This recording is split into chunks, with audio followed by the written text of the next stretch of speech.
Bonsoir, bonsoir à toutes et 네, à tous. 여러분 안녕하십니까? 오늘 저희 웨비나에 함께 해주신 것에 대해서 감사의 말씀을 드립니다. 프랑스 대사관 문학과에서 저희들이 이화여자대학교와 같이 이렇게 진행하는 이번 웨비나에 오신 것을 환영합니다. 당연히 이번 웨비나는 저희 그 세계 여성의 날을 맞이해서 저희들이 주최를 하게 되었고, 또 멕시코와 파리에서 진행되는 세대 평등 포럼과 더불어서 같이 진행되는 회의입니다. 저희들이 자본과 성불평등이라는 주제로 이번 웨비나를 개최를 하게 되었고, 프랑스의 사회학자 시빌 골라크와 셀린 베시에르를 모셨습니다. 이 두 분은 성의 자본의 성, 가족은 어떻게 불평등을 재생산해내는가라는 그 책을 출판을 했습니다. 또 이 자리에는 배진경 한국여성노동자회 대표님이 함께 해주셨고, 또 이주희 교수님, 이화여대 사회학과 교수님께서 같이 진행을 해주실 것이고, 김은실 이화여대 여성학교 교수님이 또 함께 좌장을 맡아주셨습니다. 그래서 김은실 좌장님께 마이크를 넘기도록 하겠고, 오늘 이렇게 함께 해주신 모든 분들께 감사의 말씀을 드립니다. 네, 아만다 뮤리엑 선생님, 너무 감사합니다. 오늘 프랑스 문화원에서 세계 여성의 날을 기념해가지고 토론회를 열어주셔가지고 너무 감사하게 생각을 합니다. 아마 이 프랑스 문화원에서 2개의 토론회를 준비를 했는데 오늘 이제 하나의 토론회가 열립니다. 그게 우리 패널인데 우리의 토론회는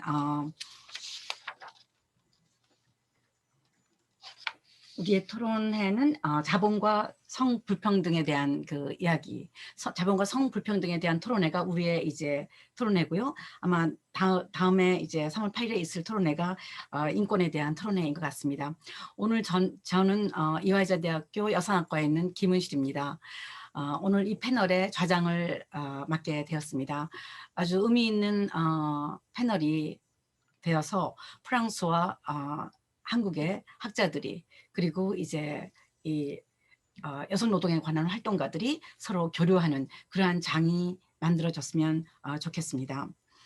오늘 그 발제는 2개의 발제가 있고 그리고 한 분의 이제 토론 그리고 이제 좌장인 저 역시 이제 작은 토론을 이제 하겠습니다. 발제는 프랑스에 계신 셀린 베세르 그리고 시빌 콜라크 선생님께서 이제 쓰신 자본과 성불평등, 자본의 성, 가족은 어떻게 불평등을 재생산해내는가라는 책을 2분이서 쓰셨고, 그리고 이제 거기에 있는 한 챕터를 오늘 발제를 하십니다. 시빌 콜라크 선생님께서는 프랑스 국립과학연구소에 소속되어 있고 사회학자이며 파리 사회정치연구소의 도시문화와 사회연구팀에서 활동하고 있습니다. 아까 말씀드린 것처럼 2분이 함께 쓴 이제 그 자본의 성, 자본의 젠더라고 하는 그 책이 가장 중요한 저서입니다. 그리고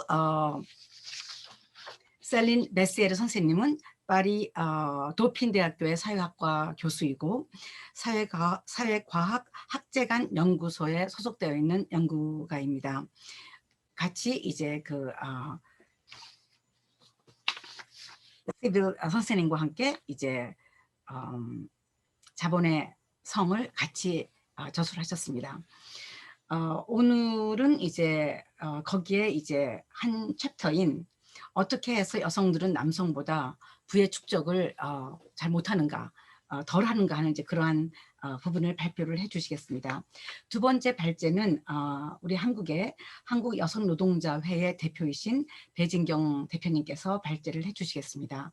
그래서 한국 자본과 성불평등에 대해서 말씀을 해주시겠습니다. 그리고 이주희 이화여자대학교 사회학과 교수님께서 토론을 해주시겠습니다. 이주희 선생님은 이제 이 계급의 문제, 그 다음에 이제 이 성불평등 간의 이제 비교 연구를 이제 많이 하셨고 여성 노동 이제 그런 문제를 많이 다루고 계십니다. 그럼 먼저 프랑스에서 지금 참여하고 계신 2 선생님의 발제를 먼저 듣겠습니다. 시빌 선생님 그리고 셀린 선생님 발제 부탁드립니다. 네, 안녕하십니까. 오늘 저희들을 이렇게 초대해 주셔서 너무나 감사합니다. 시빌과 저는 이 자리에 함께 하면서 저희가 연구한 그 결과물을 발표하게 되어서 너무나 기쁘게 생각을 하고 또 저희의 그 연구에 대해서 같이 논의할 수 있는 그런 기회가 있었으면 좋겠습니다.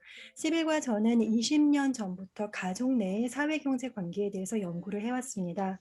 프랑스에서는 남녀 간의 임금 불평등에 대해서는 상당히 많은 연구가 이루어졌습니다. 수십 년 전부터 이런 임금 격차에 대해서 연구가 진행이 되었고 지금 현재 많은 법안이 마련이 되어 있음에도 불구하고 그 격차는 여전히 존재하고 있습니다. 다 조금씩 줄어든다고 하더라도 저희들이 남녀 간의 그 소득 격차를 보면 약 25% 정도가 차이가 납니다. 모든 남자, 모든 여자, 프랑스에서 봤을 때 그렇습니다.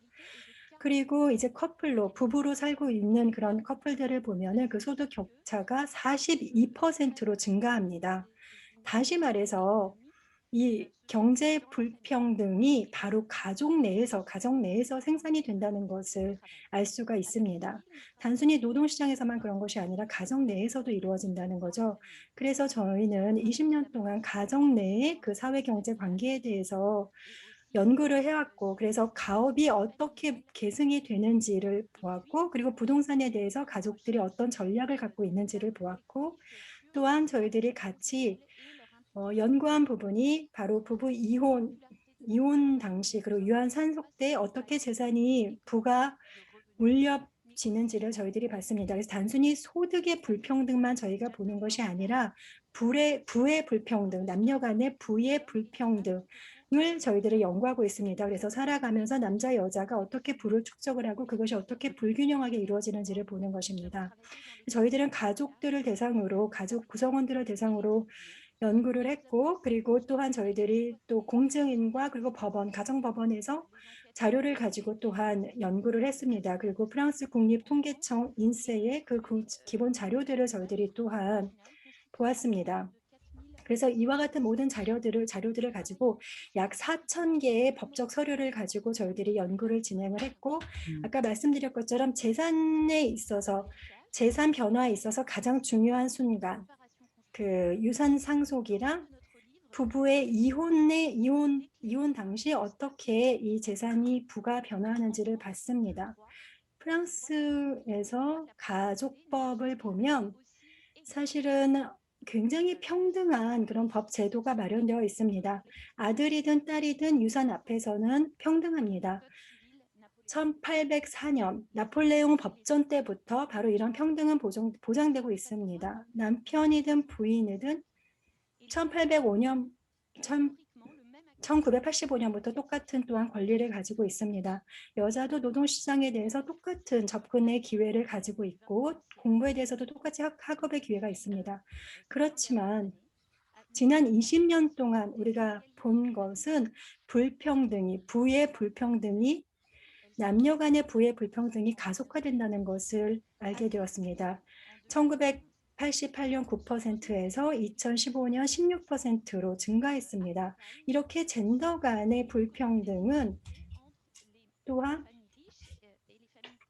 그 부유층과 빈곤층 간의 그 또 격차가 상당해지고 있습니다.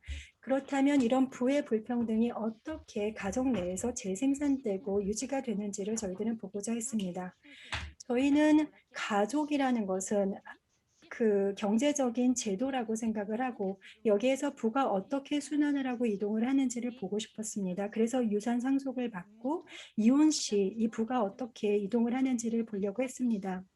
그리고 가족의 그런 그 경제적인 배치가 어떻게 가족의 사회적인 지위를 보장을 해주고 그리고 가장 중요한 그 가정 내에 가장 중요한 구조화된 재산이 어떻게 생기되는지를 보고자 했습니다. 한 가정에는 물론 상징적으로 경제적으로 더 중요한 제가 지금 말한 구조화된 재산이 있는데요. 그것은 바로 기업들이고 또 부동산도 들어가겠죠. 예를 들어서 대대로 물려받은 자기 그 가족의 주택이 있을 수도 있습니다. 어쨌든 프랑스에서 남성들은 또 자기의 이름을 물려주게 되죠. 자기의 그 성을 그 성이 아들한테 가고 또 아들이 또 그 성을 물려주고 그리고 결혼을 하게 되면 대부분의 여성들은 자기의 성을 버리고 결국 남편의 성을 갖게 됩니다. 결국에는 남편이 성을 계속해서 물려주듯이 그 남자가 바로 이러한 구조화된 재산을 1차적으로 우선적으로 받는 그 대상들이 된다는 것입니다. 저희들이 통계 수치를 보면 어쨌든 장남이 대부분 이런 그 구조화된 재산을 물려받게 되죠. 그리고 뭐 누이나 아니면은 여동생들은 금전적인 보상을 받게 되거나 아니면 증여를 받게 됩니다. 저희들이 이제는 그 상속을 보면은 뭐 사망 후에 상속이 있겠지만 그 이전에 상속을 할 수 있습니다. 그래서 증여를 하게 되면 훨씬 더 그 세금의 혜택을 받을 수 있죠. 조기 상속을 받을 수도 있습니다. 그랬을 때 대부분의 경우 장남이 제일 먼저 증여를 받게 되게 됩니다. 세대 간의 이러한 그 부의 이동은 이런 식으로 이렇게 불평등에 기반하고 있습니다. 남녀 간의 기본적인 불평등에 기반을 하게 되는 거죠. 저희의 연구는 그 가정을 보기도 했지만 또 법조인들을 대상으로 또 연구를 했습니다. 그래서 프랑스에서 저희들이 변호사, 판사, 그리고 공증인들을 대상으로 연구를 진행을 했습니다. 하지만 저희들이 그 연구를 해봤을 때 이와 같은 불평등한 부의 상속에 대해서 전혀 저항하지 않고 이를 불평등한 이 부의 그 계승을 계속해서 합법화하는 작업을 하는 것을 볼 수가 있습니다. 예를 들어서 공증인 같은 경우에는 가정의 평화를 지키는 게 중요하다고 생각을 해서 굉장히 남성적인 시각에서 이것을 윤리화합니다. 그래서 이러한 경제적인 배치를 계속해서 합법화하는 방향으로 진행을 하는 거죠. 이것이 바로 그 실무적인 그 관행이고 그렇게 되기 때문에 결국 역회계라고 리버스 어카운팅이라는 그러한 그 관행이 진행이 되고 있습니다. 이혼을 할 때 아니면은 유산을 상속을 할 때 우리가 갖고 있는 재산의 목록을 리스팅을 하는 것이 아니라 예를 들어서 이혼을 할 때 우리가 갖고 있는 재산의 리스팅을 하는 것이 아니라 목록화해서 이것을 균등하게 분배를 하는 것이 아니라 공증인들은 어쨌든 가족의 잠정적인 합의에 출발을 해서 누가 구조화된 가장 중요한 재산을 받을 것인지 누가 안 받을 것인지 이거를 먼저 정한 다음에 그 다음에 대충 추정을 해서 그리고 형식적으로 분배를 하는 방식으로 합니다. 그래서 공증서를 보면 굉장히 균등하게 재산이 분배된 것으로 보여지지만 사실은 구조화된 재산, 가장 중요한 재산, 핵심적인 재산을 먼저 특정인에게 나눠주고 그 다음에 그 재산을 받지 못한 사람에게 어떻게 이것을 유자료 형식으로 어떻게 보상을 해주는 이런 형식으로 진행이 된다는 것입니다. 결국에 이런 공증인의 활동이 이 불평등을 굉장히 합법화하면서 가시화시키지 못하고 있습니다. 그리고 또 그 국세청에서 이런 그 국세청의 눈길을 피하기 위해서 결국 모든 가족 구성원은 이와 같은 방식의 이런 그 역회계를 감내하고 있습니다.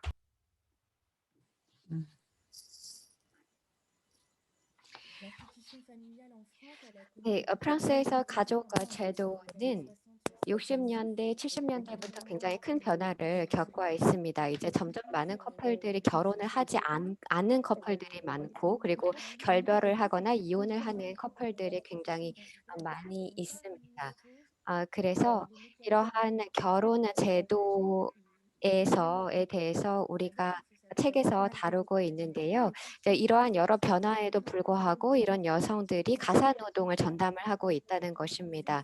그래서 이제 프랑스 통계청의 통계 자료를 보면은 아이가 있는 커플일 경우 그리고 유급 이런 가사 노동을 유급 노동이라고 인식을 한다고 하면은 지금 여성들은 주에 54시간을 일을 하고 그리고 남성은 주에 51시간을 일합니다. 그런데 여성들의 경우에는 3분의 2가 무급이고 그리고 남성들의 경우에는 3분의 1이 유급 노동이라는 거죠.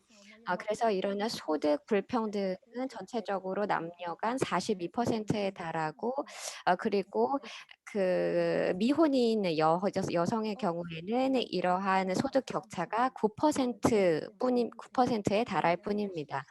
그래서 이런 여성들의 소득의 차원에서 본다면은 이러한 가사 노동 때문에 커리어가 많이 약화되는 부분이 있고 그래서 이 사실은 이 남성들이 이런 상속에 있어서 훨씬 더 우선순위를 가지고 있고 그렇기 때문에 이런 지위를 통해서 이런 부부 사이에서 남성의 지위가 훨씬 더 강력해지는 것입니다. 이런 자산의 우선적인 상속이 이러한 부부 사이의 지배 관계를 것이고 만들어내는 부분이 있습니다. 그리고 이혼의 경우에는 이제 소득과 부의 이런 불평등을 잘 보여주고 있고 그리고 여성의 취약한 경제적인 상황을 잘 보여주고 그리고 이를 더욱더 강화하고 있습니다. 프랑스에서는 이혼 시에 여성의 노동에 대해서 보상을 해줘야 되는 그런 부분이 있습니다. 그런데 이런 몇몇 법안들을 보면은 단순히 결혼을 한 부부에만 적용이 되는 부분이 있고 그런데 사실 프랑스에서는 60% 이상의 커플들이 결혼이라는 제도를 통하지 않고 함께 동거하면서 아이를 낳고 사는 경우가 굉장히 많이 있습니다. 그래서 이런 취약성의 존재하고 있고 음흠. 그리고 여러 이혼 시에 위자료나 그리고 보상하는 부분이 있는데 이 부분은 여성이 가사 노동을 하면서 자기의 커리어를 희생한 부분에 대한 그런 보상입니다.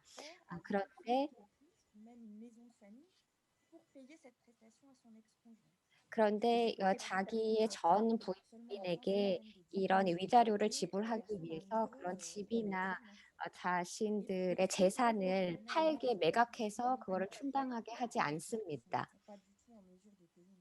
그래서 예를 들어서 이런 위자료를 지불하지 못하는 상황이 있을 수 있고 그리고 또 양육비가 굉장히 중요한데 매달 아버지가 전 부인이 담당하고 있는 아이들에게 양육비를 보내야 되는데 이런 양육비가 서민의 아버지 같은 경우에는 좀 부담스러운 경우가 있습니다. 그래서 대부분의 경우에는 여성들이 자신의 커리어를 희생해 가면서 아이들을 돌보는 일에 전담을 하고 있습니다. 이런 프랑스에서는 여성들이 대부분 돌봄 노동을 담당하고 있는데요. 아이들을 돌보고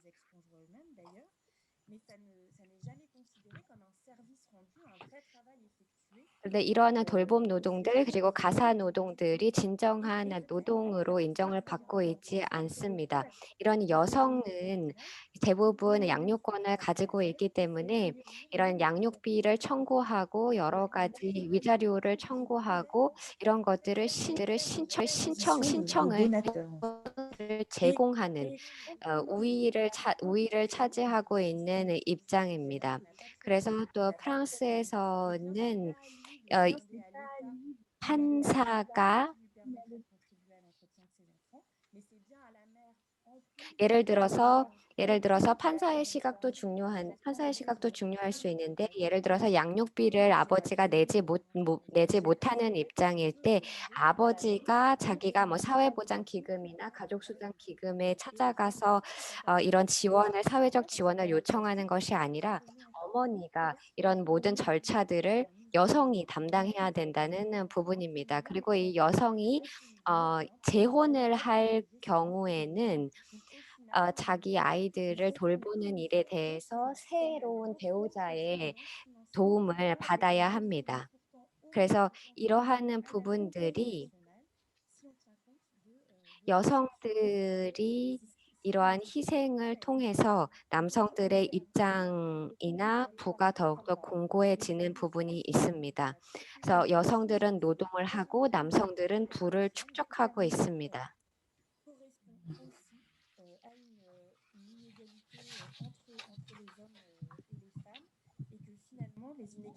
남성과 여성 간의 이런 불평등이 사실은 계급의 불평등으로 이어지는 것이고 이것이 성불평등과도 긴밀한 연관이 있다고 생각합니다.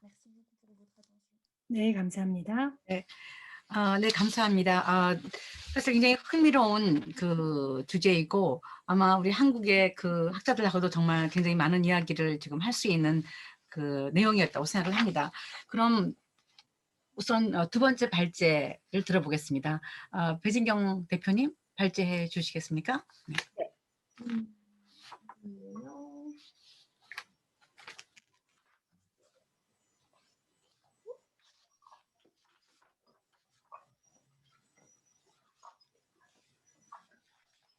이게 아닌데? 잠깐만요.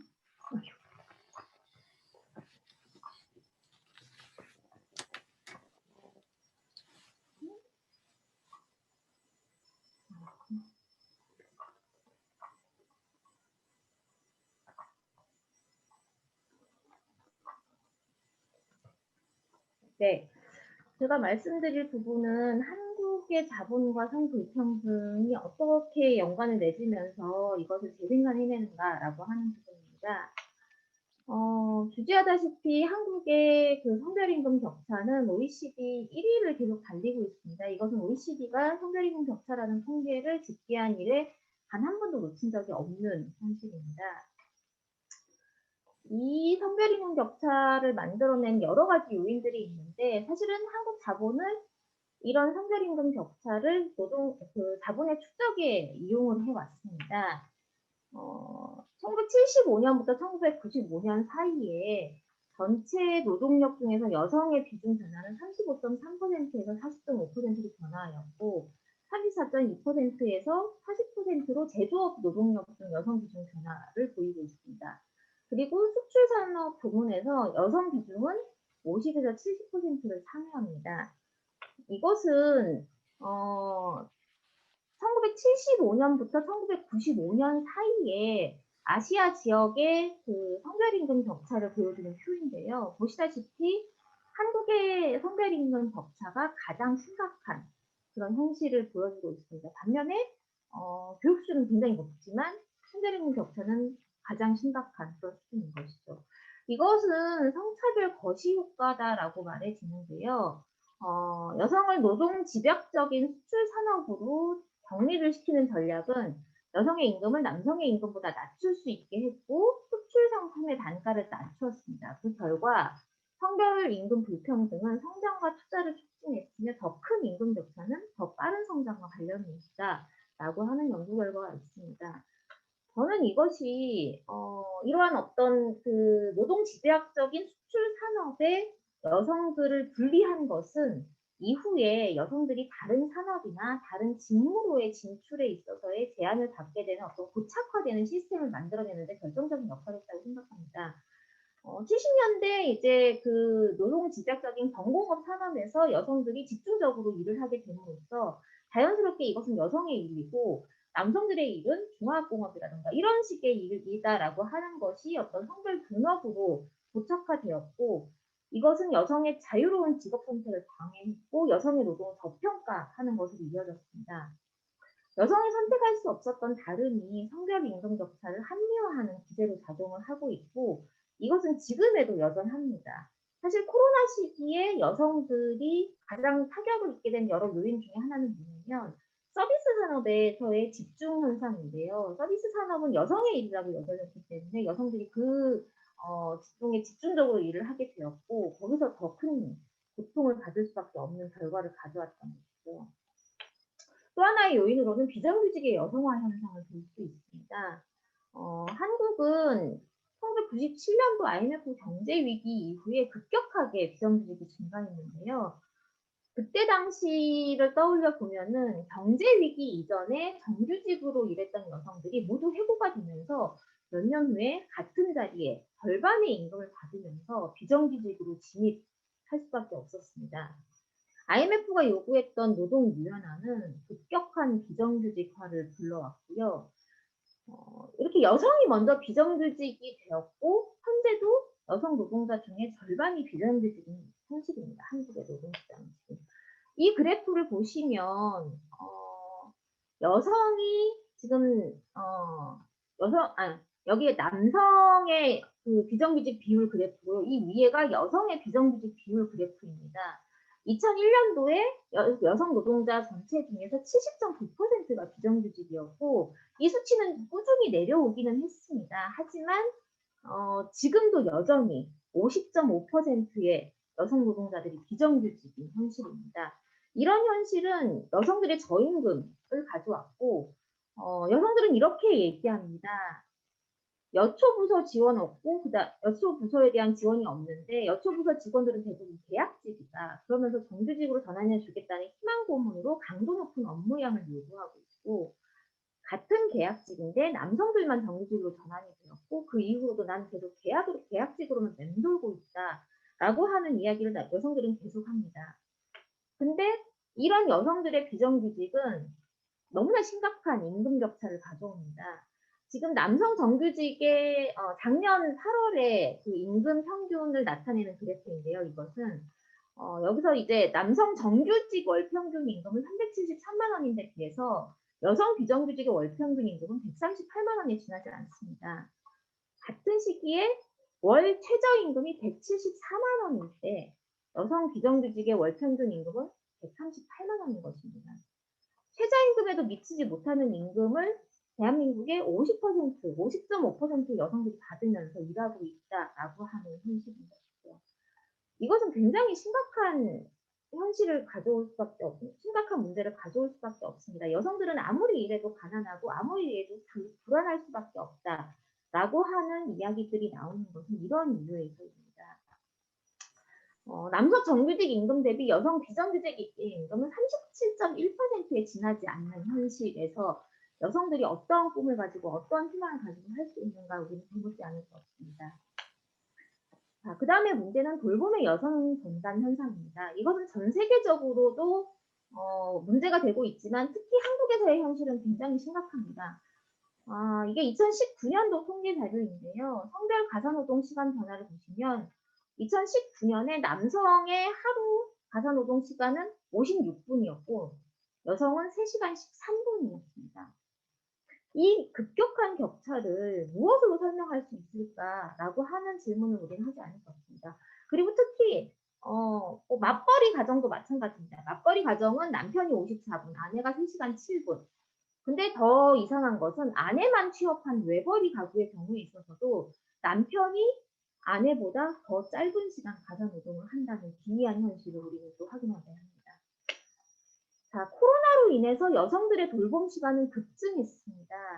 6시간 이상 급증했다라고 대답한 응답자들이 13.8%에 이르렀고요.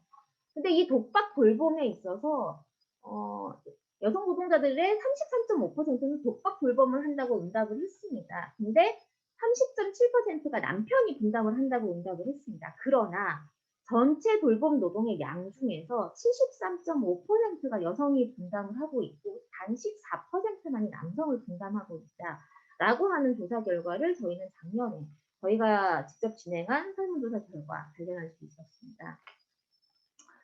또 이것은 회사 안에서의 어떤 그 직무로도 요구됩니다. 여성들에게. 항상 뒤처리나 장부 세팅은 여직원들에게 요구를 하고 회식 자리에서 수저 세팅을 요구하고 자기 앞에 접시 하나하나 놔주기를 바라는 그 남성들의 눈을 보면서 왜 우리가 이런 일들을 해야 되는가 라고 하는 의문 속에 여성들은 노동하고 있습니다. 심지어 이런 말을 합니다. 사무실로 찾아오는 손님들이 생과일을 사오면 집어 던지고 싶다. 누구더러 이걸 깎아내오라고 하는지 라고 하는 질문을 합니다. 여성들은. 자, 근데 저희는 이것에 굉장히 근원적인 문제로 남성 생계 부양자 이데올로기를 지적하고 싶습니다. 한국에서 굉장히 특이하게 나타나는 현상 중에 하나라고 저는 생각을 하는데요. 외국 영화를 번역을 할 때 영화에서 분명히 헛샌드라고 하는 단어를 써갖고 대사를 칩니다. 근데 한국어 자막은 가장이라고 하는 단어로 번역을 합니다. 현실적으로 한국에서 남성이 혼자 벌어가지고 그 가족의 생계를 책임지는 일은 쉽지 않습니다. 맞벌이가 굉장히 많아지고 있는데도 불구하고 생계를 부양하는 것은 항상 남성이다라고 하는 생각들이 너무나 강하게 깔려 있습니다. 그리고 이것은 지난번 위기 때마다 우리는 이것을 발견할 수 있었습니다. 1997년도 IMF 경제 위기 때, 2008년 금융 위기 때, 그리고 작년에 코로나19 위기 때 매번 여성들이 먼저 해고되고 임시일용직 여성들이 우선으로 떨려나가고 그리고 이 여성들이 사회 안전망 밖에서 존재할 수밖에 없었던 이유. 여성은 해고되어도 가정으로 돌아가면 그만이다. 생계는 남성이 부양한다. 라고 하는 명제가 항상 우리 사회 속에서 각인되어 있기 때문입니다. 이것은 이런 형태로 굉장히 노동 현장에서 심각하게 나타납니다. 항상 이렇게 얘기합니다. 여자가 그 정도 받으면 됐지 뭐. 반찬값은 보태면 된다. 남편이 벌어오지 않느냐. 애들 학원비는 빠지겠다. 하지만 여성들은 자신의 생계를 부양을 해야 됩니다. 자신이 부양해야 되는 그 생계의 책임자임에도 불구하고 그냥 쉽게 일을 그만둬도 되는 사람 취급을 받으며 살고 있습니다. 승진이나 급여에서도 남성들이 가장이라고 하는 이유로 우선순위에 배치가 되는 것이고 여성들은 그것을 눈뜨고 바라볼 수밖에 없는 현실입니다. 저는 이것을 이렇게 말씀드리고 싶습니다. 우리 사회에 굉장히 지배적으로 자리하고 있는 남성생계 부양자 이데올로기는 이성의 정상가족을 중심으로 하는 정책에서 만들어집니다. 그리고 이것이 한국 사회를 든든하게 떠받치고 있으면서 여성들이 산업별, 직무별로 성별 분리되는 현상을 가속화하고 있고 채용 과정에서 남자친구가 있느냐, 결혼을 할 거냐, 애를 언제 낳을 거냐라고 하는 질문을 당연시하는 문화를 만들어갑니다. 그러면서 유리천장에 부딪히게 하는 것이죠. 너는 가장이 아닌데 생계를 먼저 부양해야 되는 남성이 먼저 승진해야 되는 건 아니냐라고 하는 이데올로기가 공공연하게 통용이 되고 있고 여성들은 반찬값만 벌면 되는 거 아니냐라고 하는 이야기로 여성의 비정규직화를 합리화시킵니다. 그리고 형사별적 조직 문화는 여성들에게 꾸민 노동을 강요하고 감정 노동을 요구하며 보조적인 업무, 돌봄 업무를 여성에게 집중시킵니다. 그러면서 다시 여성은 가장이 아니니까 돌봄의 전담을 여성들이 해야 한다라고 하는 이유로 저임금을 합리화시킵니다.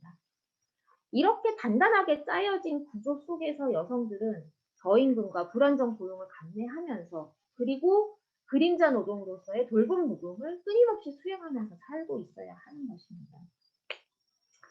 저희가 올해 38세기 여성의 날을 맞아서 세시스타 성별인 공격차 33%, 여성 노동자의 가난과 불안을 멈춰라 라고 하는 여러 가지 행사들을 진행을 하고 있습니다.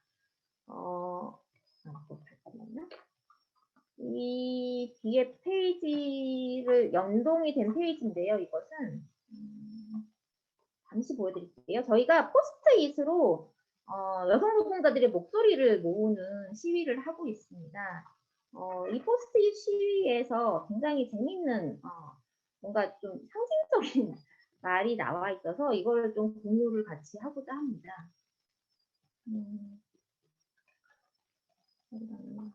얘기가 굉장히 많아져가지고 제가 찾기 좀 어려운데 잠깐만. 여직원만 해고하더니 사무실에 여자가 없어 황량하다며 젊은 여직원을 다시 뽑는다 라고 하는 이야기가 2022년도 한국에서 벌어지고 있는 현실입니다. 예, 제 발제는 여기서 마치도록 하겠습니다. 감사합니다.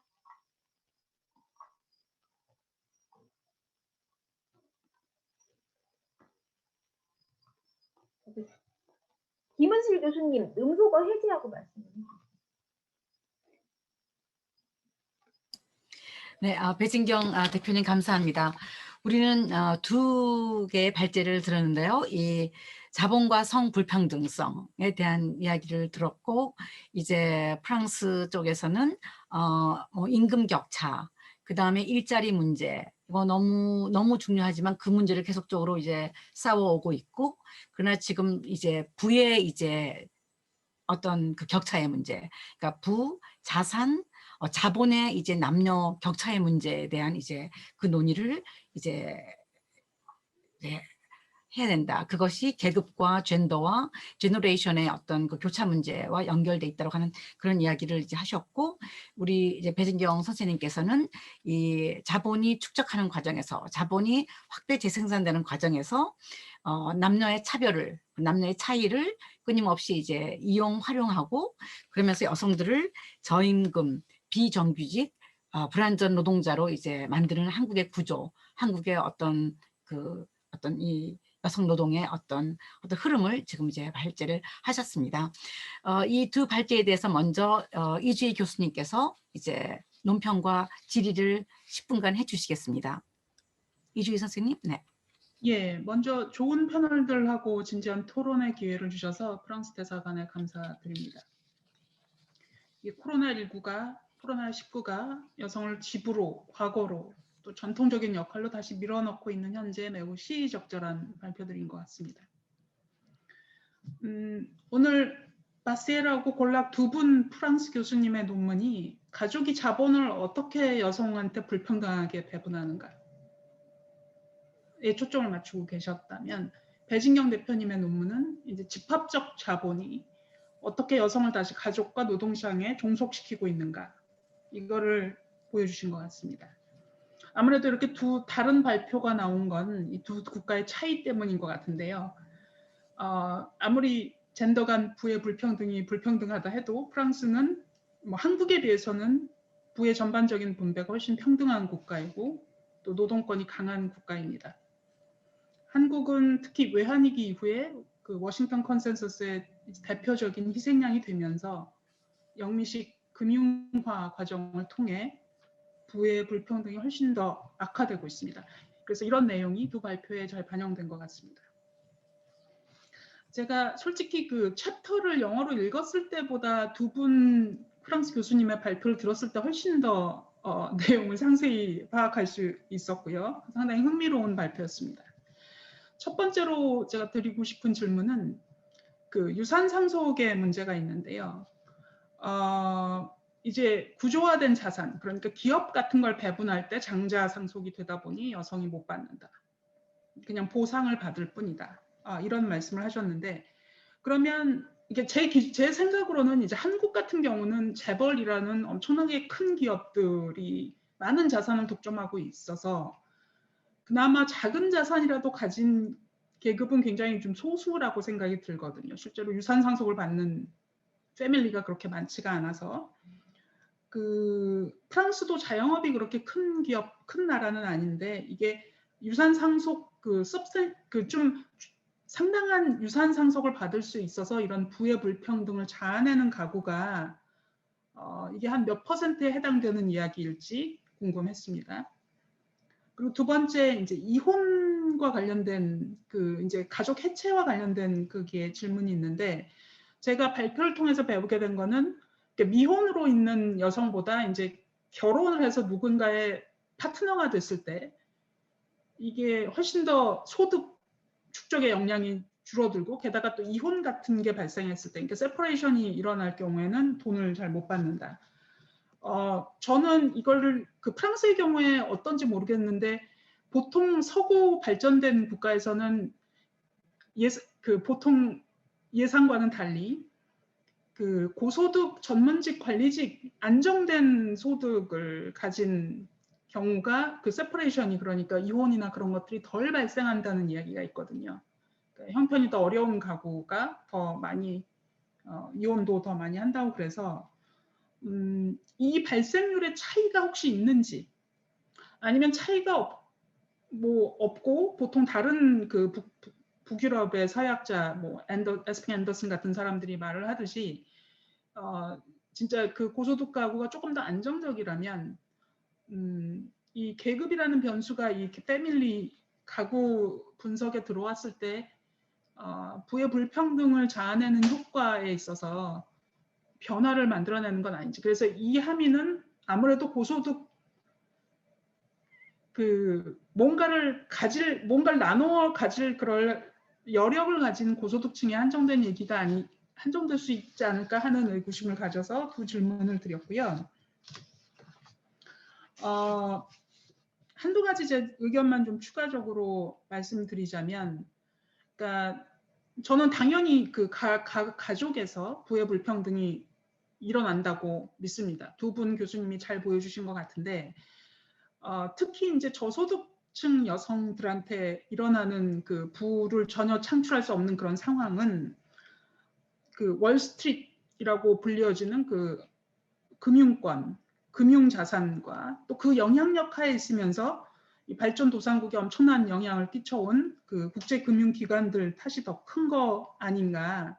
왜냐하면 이 기관들이 조건부 차관을 줄 때 긴축 재정, 또 공공서비스 감축, 그래서 경제활동을 해야만 하는 싱글맘이라든지 아니면 일반 여성들한테 일할 수 있는 기회를 뺏고 여성이 다수인 빈곤층을 더 심한 빈곤층으로 몰아넣지 않는가.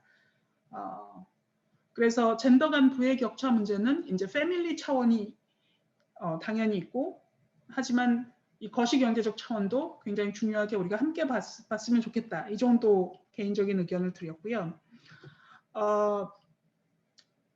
그 제안하고 싶은 내용은, 그러니까 부의 격차를 줄이기 위해서 우리나라에서는 부의 격차를 일으키는 가장 큰 루트는 소득 격차, 임금 격차라고 합니다. 배 대표님이 잘 보여주신 것처럼. 그래서 이제 적극적 조치라든지, 적극적 교육 훈련이라든지, 아니면 돌봄 노동의 가치 상승이라든지 이런 일들이 일어나야 되겠고, 그와 더불어서 저는 혹시 그 두 분 프랑스 발제자 선생님께서는 기본소득과 같은 이슈에 대해서 어떻게 생각하시는지, 예를 들어서 디지털 경제 하에서 일자리가 빠르게 사라지고 있는데 그 저소득층한테 소득 버전을 일으킬 수 있는 방안으로서 기본소득에 대한 관심이 프랑스 사회학계에서도 있는지 한번 여쭤보고 싶습니다.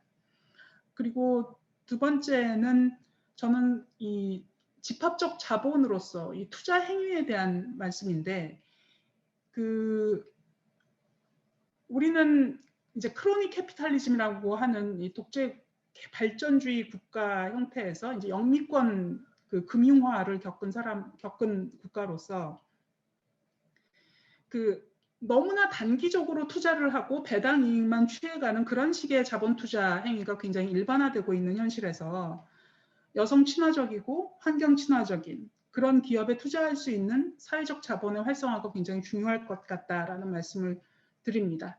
뭐 퀘벡의 노동연대 기금 같은 게 있으면 더 좋겠지만 그런 게 없다 하더라도 국민연금 같이 공적 기금이 예를 들어서 그 여성 고용률이나 일자리 안정성 같은 것들을 종합적으로 평가해서 우수한 성과 지표를 내는 기업에 더 유리한 조건으로 투자하는 것도 한 방법이 될 수 있겠고, 그러니까 전반적으로는 사회적으로 책임 있는 집합적 자본의 총량을 늘려가는 것, 그러니까 집합적 자본이 보다 사회적으로 책임 있는 투자를 할 수 있게 하는 것, 그리고 가정 내 부의 불평등과 불평등한 자산 분배를 그 두 분 교수님이 하신 것처럼 더욱더 밝혀내서 이제 가족 내에서도 그런 불평등을 없애가는 것, 이런 과정이 동시에 진행되면 좋겠다고 생각했습니다. 이상으로 토론을 마치겠습니다.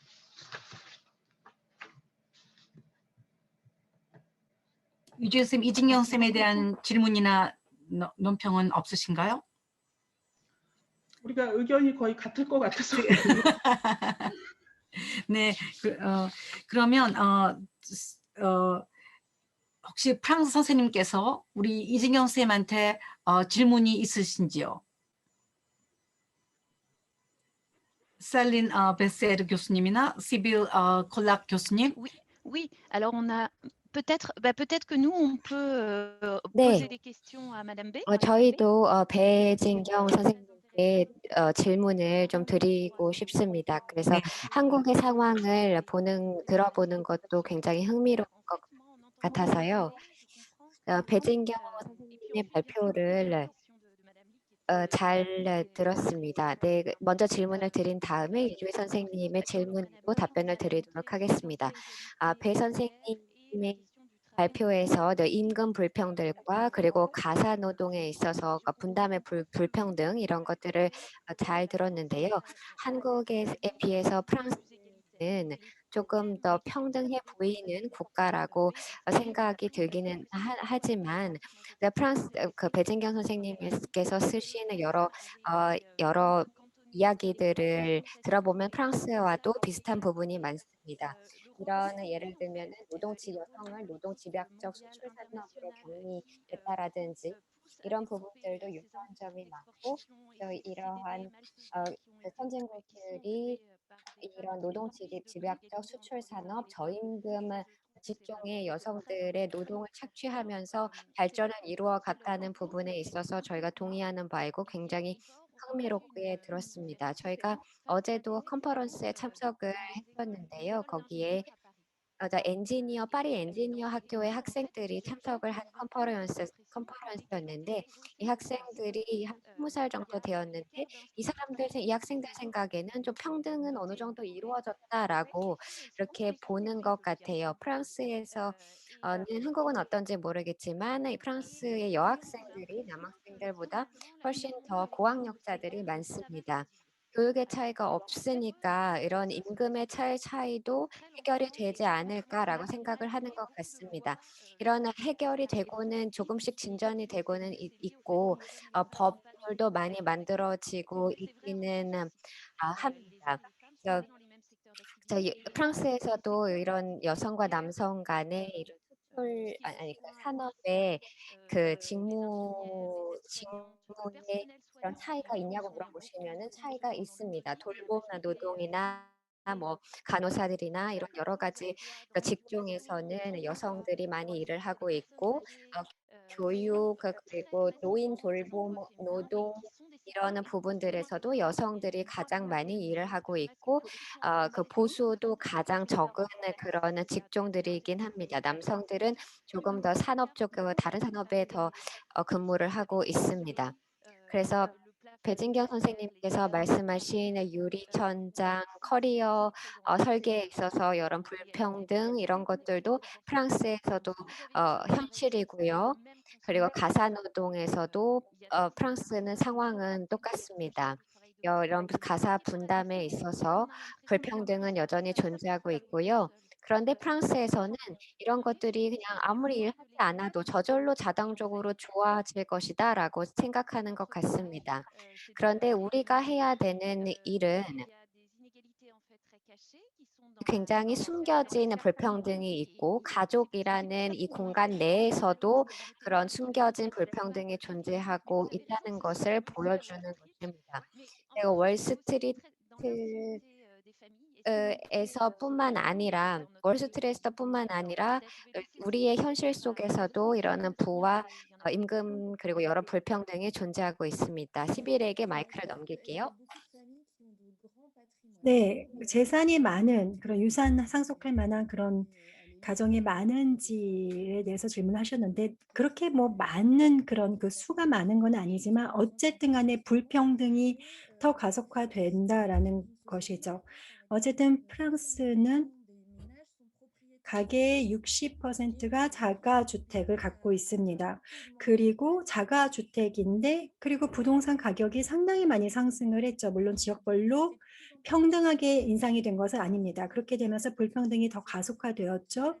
그래서 프랑스 가정의 경우에 뭔가를 자식들에게 물려주어서 그 자식들도 뭔가 집을 물려받을 수 있도록 하는 것이 굉장히 중요하게 되었습니다. 그래서 일부 가정에서는 굉장히 다양한 부를 갖고 있습니다. 부동산도 갖고 있고 회사의 지분도 가지고 있고 이런 가정들도 있고 약 50% 자기 주택만 갖고 있는 소유하고 있는 사람이 있고 그리고 40%는 뭐 현금 은행 계좌 하나 자동차 이런 식으로 10%가 엄청난 자산을 갖고 있다면 50%는 자기 집 그리고 10%는 뭐 현금 정도 이런 식으로 그 구분이 될 거라고 생각을 합니다. 어쨌든 각 가정은 노동자 계층도 마찬가지입니다. 자기 집을 갖고 싶어 하고 집을 갖고 싶어 하는 그 욕구가 항상 있습니다. 그래서 결국에는 이 다양한 사회 집단 속에서 이러한 욕구가 있다는 것이죠. 우리는 그 전에는 농업사회였죠. 농업사회에서 가장 중요한 것은 땅을 물려주는 것이었습니다. 그러다가 이제 우리가 임금 노동을 하게 되면서 학위가 굉장히 중요해졌죠.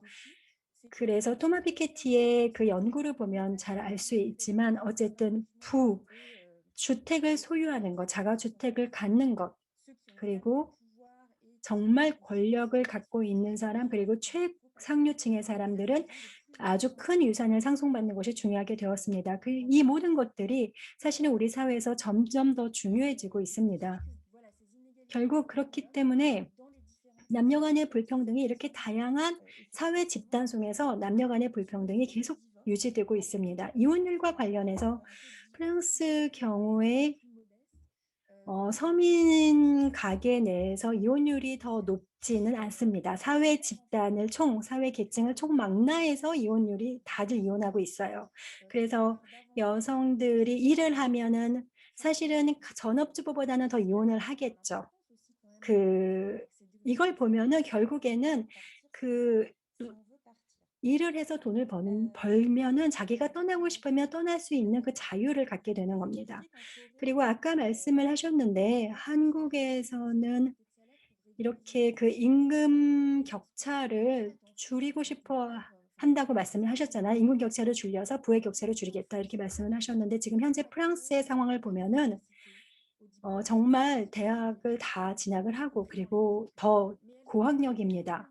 어쨌든 고학력이고 더 공부를 많이 했지만 그래도 임금 격차가 여전히 있습니다. 물론 격차가 줄어들고 있다고는 하지만 사실 굉장히 더디게 진행이 되고 있고 우리가 이제 그 상속법을 보거나 결혼법을 보거나 사실 법적으로는 굉장히 평등하지만 현실 속에서는 불평등이 계속 유지가 되고 있습니다. 그래서 소득 불균형이라는 것이 지금은 조금 더 줄어들고 있지만 그럼에도 불구하고 재산의 불평등은 더 늘어나고 있습니다. 과거에 비해서 아까 9%에서 16%로 거의 2배로 20년 만에 더 증가했다고 말씀을 드렸습니다. 결국 가정 내에서 진행되는 모든 것들이 이런 그 불평등을 조장을 하게 되는 것입니다. 사회계층 간의 재산에 이런 불평등이 있다고 말씀을 드렸고 결국엔 젠더 간의 불평등이 있다고 말씀을 드렸는데 결국에는 이 모든 이 불평등이 있기 때문에 부유한 사람들은 더 부유해지고 가난한 사람들은 더 가난해지고 있고 남녀 간의 이런 불평등은 그렇게 해서 계속해서 가속화되고 있습니다. 굉장히 어떤 면에서 이야기할 거리가 굉장히 많은 어떤 이 패널이라고 생각을 합니다. 저는 이 살린 베세르와 시빌 꼴러 선생님의 그 논문을 읽으면서 흥미를 느낀 거는 사실 지금 이런 신자유주의, 금융자본주의 시대에 임금의 격차의 문제, 그다음에 정규직과 비정규직의 문제가 있음에도 불구하고 어떤 자본이라든가 자산이라든가 그다음에 어떤 이 부의 이 어떤 재배치라고 하는 문제가 너무 심각하다고 하는 거기에서 굉장히 저는 흥미를 느꼈습니다. 왜냐하면 한국에서 지금 10대에서부터 70대까지 노동의 생산력보다 지금 어떤 이 자산의 어떤 그 증가 속도, 그다음에 어떤 주식으로 인한 어떤 부의 증가 속도가 너무나 높다는 것을 이 한국에서는 정말 이제 상식이 되고 있습니다. 그래서 이제 젊은 20대, 30대 여성들도 굉장히 많은 이제 그 여성들이 주식을 하고 부동산을 하고 결혼을 하지 않고 하는 이제 이런 방식으로 어떤 그 추세가 가고 있는데 제가 두 분 선생님한테 여쭤보고 싶은 것은 우리나라에서는 프랑스에서의 어떤 그 팩스 제도, 그 시민 연대 제도에 대해서 굉장히 높이 평가하고 있습니다. 여성들이 결혼을 하지 않아도 어떤 공적인 자원이라든가 뭐 이런 거에 대해서 아무런 차별이 있지 않고 그리고 아이들도 자유롭게 키울 수 있다라고 하는 굉장히 좋은 제도로 알고 있습니다. 그런데 선생님의 논문들을 보면 결혼을 한 여성들이 가족 내에서 있어야만이 어떤 부에 접근할 수가 있고 싱글보다는 훨씬 더 낫다는 이제 느낌이 들고 있는데 제 느낌은 우리가 이 어떤 이 팩스 제도라든가 이런 걸 통해 가지고 공적 자원에 더 쉽게 접근할 수 있고 자유와 어떤 독립을 갖는다면 사실은 더 좋을 것 같은데 그러나 이렇게 빠르게 자산과 부가 이제 노동의 생산력과 비교가 안 되는 사회에서는 이런 식의 여성들의 자유 혹은 독립이 아무런 문제가 되지 않는 것인가? 혹시 우리 한국에서는 지금 젊은 20대, 30대 여성들이 결혼을 하지 않고자 합니다. 결혼을 하지 않는 대신에 그들은 부동산의 문제, 주식의 문제, 경제적 자립의 문제에 대해서 엄청난 관심을 갖고 있습니다. 혹시 프랑스에서는 젊은 여성들이 경제란 게 무엇이고 부라는 게 무엇인가? 내가 지금 회사에 들어가가지고 돈을 버는 것보다 부동산 투기를 한다거나 주식에 어떤 투자를 하는 것이 더 빠른 방법이기 때문에 돈의 의미라든가 경제의 의미를 달리하는 새로운 어떤 집단들이 등장을 하고 있는지, 사실 한국은 지금 굉장히 변화하고 있기 때문에 지금 우리 배진경 선생님의 이 논의가 너무나 중요함에도 불구하고, 그러니까 이러한 중요성 때문에 많은 여성들이 그러니까 여기는 안 돼, 우리 다른 데로 가야 돼 하는 이제 이런 식의 그 젊은 여성들도 등장을 하고 있습니다. 그래서 거기에 대한 의견도 좀 제시를 해주셨으면 좋겠습니다.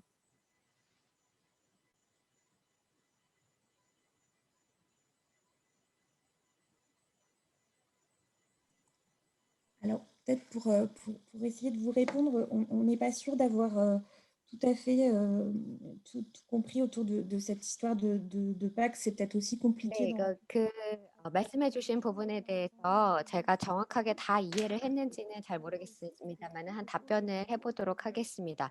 오늘날 프랑스에서는 여성은 자립적이어야 된다, 독립적이어야 된다, 경제적으로 독립해야 된다라고 생각합니다. 노동시장에 여성들이 진입하면서 이러한 경제적인 독립을 얻어냈고 그래서 점점 더 이런 젊은 커플들은 결혼을 하지 않고 그래서 결혼을 하더라도 이런 각자의 재산을 자기가 보유하고 그렇게 재산 분리가 일어납니다. 이렇게 그 가사 노동이나 아이들 돌봄이나 이런 것들은 여성들이 여전히 담당을 하고 있고 그래서 커리어를 희생을 하면서 이런 부분을 담당을 하고 있습니다. 그래서 자기 남성 배우자보다 소득이 적습니다. 그런데 가끔은 이 여성들이 스스로 독립적으로 느끼고 싶어 하기 때문에 일을 하고 남성 배우자는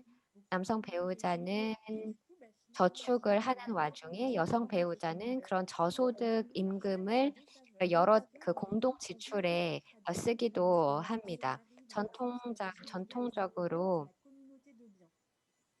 프랑스에서는 부부 공동재산이라는 제도가 있는데 그러니까 결혼한 이후부터 축적된 재산은 부부의 공동재산이라는 것인데 이러한 차원에서 전통적으로 결혼을 하면은 이혼을 할 때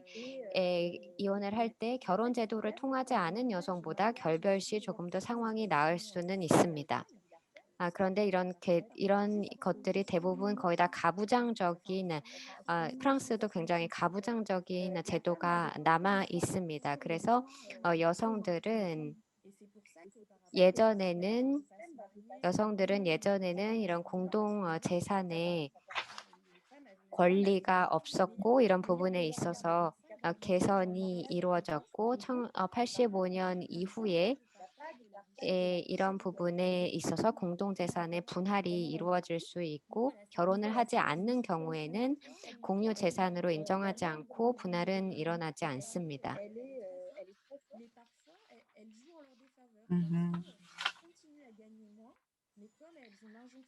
그래서 여성들은 이런 경제적인 독립이라는 개념이 여성들에게 강점이기도 하면서 약점으로도 작용을 하는데요. 경제적으로 독립적이고 싶어 하기 때문에 계속 일을 하고 그럼에도 불구하고 가사 노동이나 이런 돌봄 노동을 여전히 훨씬 더 많이 분담을 하면서 지출에도 많이 이 소비가 됨으로써 여성은 재산을 축적할 수 있는 기회가 점점 더 적어진다는 것이죠. 그래서 이런 부분들이 요즘에는 자산에 대한 투자 같은 것도 관심거리로 대두가 되고 있습니다. 그런데 사실 점점 더 상류 계층일수록 여성들은 이런 투자에 대한 지식이나 개념이 부족합니다. 이런 부분에 대해서 잘 모르는 경우가 있어서 상류 계층 여성이라 하더라도 이혼 시 불이익을 당하는 것은 유사하다고 할 수 있겠습니다. 배신경 스님, 지금 시간이 거의 됐기 때문에 마지막으로 이 프랑스 발표도 들으면서 어떤 생각을 했는지는 마지막 코멘트를 좀 해주시면 좋겠습니다. 네. 네, 두 분 말씀 굉장히 잘 들었고요. 그래서 저는 두 분 말씀 중에 굉장히 의아스러웠던 부분이 있었는데, 좀 전에 셀린 선생님께서 이렇게 말씀하셨어요. 그러니까, 남성과 여성 간의 어떤 불평등 같은 것들은 이제 여성들이, 고학력자가 남성들보다 많아지면서 이것이 어느 정도 자연스럽게 해결이 될 것이다라고 생각을 한다라고 하는 말씀을 해주셨는데, 사실 한국 같은 경우는 이제 여성들의 대학 진학률이 70%가 넘습니다. 그리고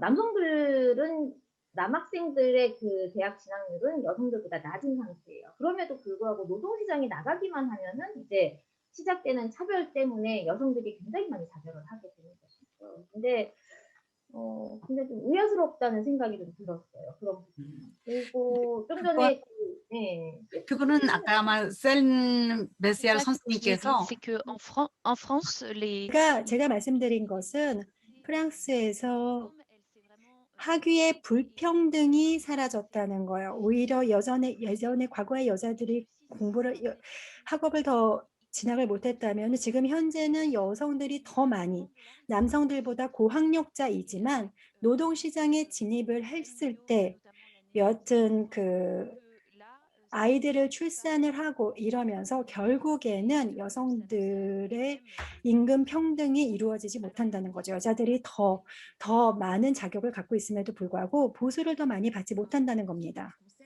네, 저희들이 말씀드리고 싶은 것은 가정의 어떤 그 상황 때문에 결국에는 노동시장에서 차별을 받게 되고 결국에는 돈을 더 못 버는 그런 그 학업으로 진학을 하게 된다는 것입니다. 그리고 가정들을 봐도 아들은 이공계를 보내고 여자 딸은 문학 쪽으로 보내고 뭐 이런 식으로 서로 벌써 차이가 나타나죠. 아까 배진경 선생님께서 약간 그 말을 오해한 것 같아요. 그러니까 대학생들이 그걸 자연스럽게 생각한다. 그러나 그렇지 않다라고 하는 이제 그런 그 말씀을 하는 거였다고 생각해요. 그리고 제가 선생님들 말씀 들으면서 느꼈던 거는 이제 최근에 한국도 이제 부동산 가격이 급등을 하면서 지금 한국도 사실은 이제 자가 소유가 60%가 넘기는 해요. 근데 그럼에도 불구하고 이것이 가지게 되는 어떤 이후로 이게 지금의 자산이 상속이 되는 과정에서 한국도 분명히 같이 미래지 않을까라고 하는 생각을 하게 되는 부분들이 있습니다. 네, 이준 제가 선생님, 네, 간단히 한국에 대해서 재미있는 사실 하나만 말씀드리자면 우리 출산율이 1명이 안 됩니다. 그래서 1명밖에 안 나요. 그래서 적어도 상속에 있어서는 분쟁이 일어날 가능성이 없다는 이게 웃픈 현실을 알려드리고 싶어서 잠시 말씀드렸습니다.